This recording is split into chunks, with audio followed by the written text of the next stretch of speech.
Mark Twain, A Child's Biography by Mark Twain. The biography of Mark Twain, whose given name was Samuel Clemens, for children was excerpted from Mary Stoyle Simpson's book, A Child's Book of American Biography, 1915. Add over 100 years to Miss Stimson's time reference when you read it with your own children. John Clemens, Samuel's father, was a farmer, merchant, and postmaster in a Missouri town called Florida. His wife, Jane Clemens, was a stirring, busy woman who liked to get her work out of the way and then have a real frolic. Her husband did not know what it meant to frolic. He was not very well to begin with, and when he had any spare time, he sat by himself figuring away on an invention, year after year. He spent a good deal of time, too, thinking what fine things he would do for his family when he sold a great tract of land in Tennessee. He had bought 75,000 acres of land when he was much younger for just a few cents an acre, and when that land went up in price, he expected to be pointed out as a millionaire, at least. John Clemens was a good man and something of a scholar, but he was not the least bit merry. His children never saw him laugh once in his whole life. Think of it!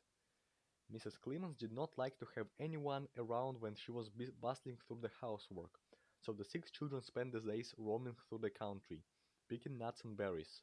When it came night and they had had their supper, they would crowd around the open fire and coax Jenny, a slave girl, or Uncle Ned, a colored farmhand, to tell them stories. Uncle Ned was a famous storyteller. When he described witches and goblins, the children would look over their shoulders as if they half expected to see the queer creatures in the room. All these stories began once upon a time, but each one ended differently. One of the children, Sam Clemens, admired Uncle Ned's stories so that he could hardly wait for evening to come. Sam was a delicate child. The neighbors used to shake their heads and declare he would never live to be a man, and every one always spoke of him as Little Sam. When Mr. Clemens moved to another town some distance away, the mother said instantly, "Well, Hannibal may be all right for your business, but Florida agrees so well with Little Sam that I shall spend every summer here with the children, on the Quarles farm." The children were glad she held to this plan, for Mr. Quarles laughed and joked with them, built them high swings, let them ride in ox teams and go on horseback, and tumble in the hayfields at all they wished. They had so much fun and exercise that they were ever willing to go to bed without any stories. Sam grew plump. A funny thing happened the first summer they went to nice Mr. Quarters and Mrs. Clemens. Mr. Quarters.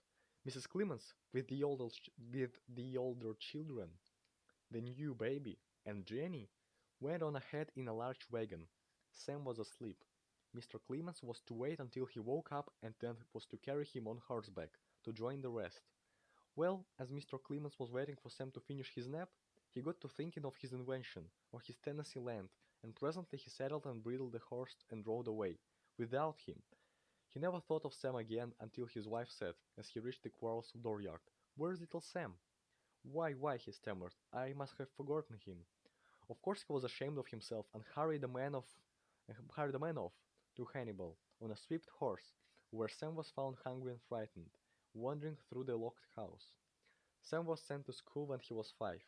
He certainly did not like to study very well, but he did learn to be a fine reader and speller.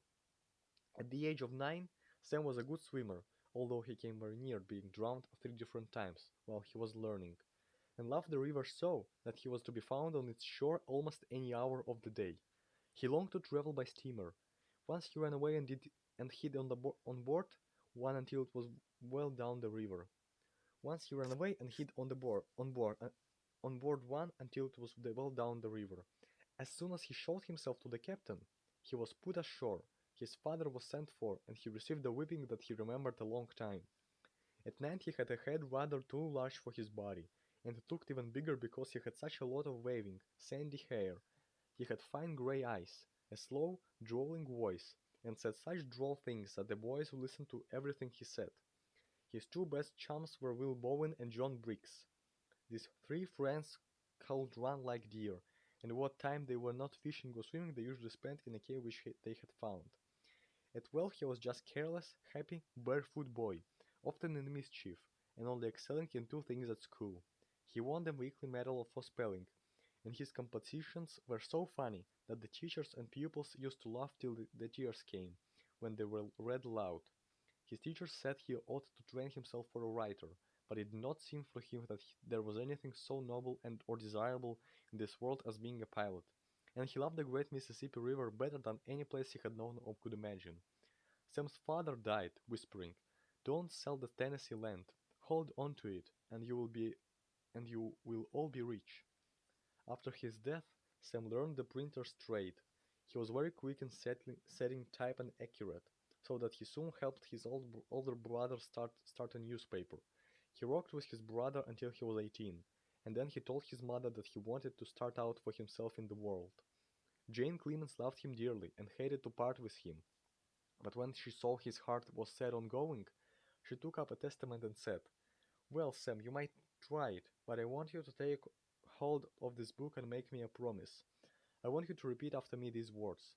I do solemnly swear that I will not throw a card or drink a drop of liquor while I am gone." He repeated these words after her, bade her good-bye, and went to St. Louis. He meant to travel, and as he earned enough by newspaper work, he visited New York, Philadelphia, and was on his way to South America when he got a chance to be a pilot on the Mississippi River. While he was learning this trade, he was happier than he had ever been in his life. If you want to know what happened to him at this time, you must read a book he wrote, Life on Mississippi River. Life on the Mississippi River. He wrote a great many books and signed whatever he wrote with a queer name, Mark Twain. This was an old term used by pilots to show how deep the water is where they throw the lead. His writings, like his boyish compositions, made people laugh, so that now, although he has been dead several years, whenever the name of Mark Twain is mentioned, a smile goes around. If you want to know more about the actual doings of Sam and his chums, Will Bowen and John Briggs, read Tom Sawyer and Huckleberry Finn, for in those books Sam has set down a pretty fair account of their escapades. Mr. Clemens had a wife and children of whom he was very fond. As he made much money from his books and lectures, they were all able to travel in foreign countries, and his best book of travel is Innocents Abroad. It seems to me that even his father would have laughed over that book. Speaking of his father again reminds me to tell you that the Tennessee land never brought any luxuries to the Clemens family. It was sold for less than the taxes had amounted to.